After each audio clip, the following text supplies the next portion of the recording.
पत्रकार मित्रो, आज या ठिकाणी पत्रकार परिषद बोलवायचे हेतू म्हणजे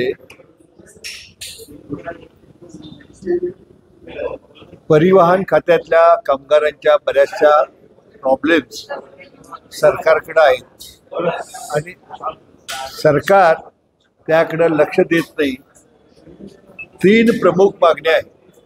त्यातील पहिली मागणी गेल्या 38 महिन्यात एरियर्स जो आहे, जे ॲग्रीमेंट झाल्यानंतर पगारवाढ झालेली तो एरियर्स आहे, तो दिलेला नाही, तो देण्यात यावा. आणि त्यानंतर 2024ला ॲग्रीमेंट नवीन करायचं आहे. ते अजून 1 वर्ष 1.5 वर्ष झालं तर नवीन ॲग्रीमेंट करायच्या हालचाली सरकार करत नाही. ते नवीन ॲग्रीमेंट्स करावं आणि जी वेतनवाढ आहे ती ताबडतोब जाहीर करावं.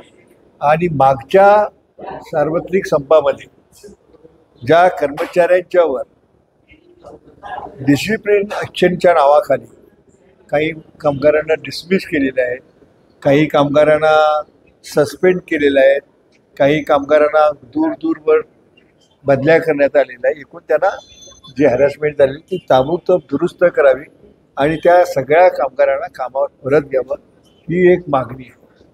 खरं म्हणजे स्त्री शक्तीच्या योजनेखाली KSRTCच्या कर्मचाऱ्यांनी जी सेवा बजावलेली आहे तरी त्यामुळं या सरकारला एक गौरव प्राप्त झालेला आहे.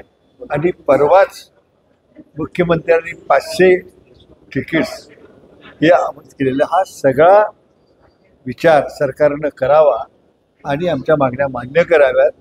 नाहीतर 5 ऑगस्टपासून आम्ही बेमुदत संपावर जाणार हे निश्चित. मग सरकारनं कोणत्याही दडपशाही केली तरी मागं असणार नाही.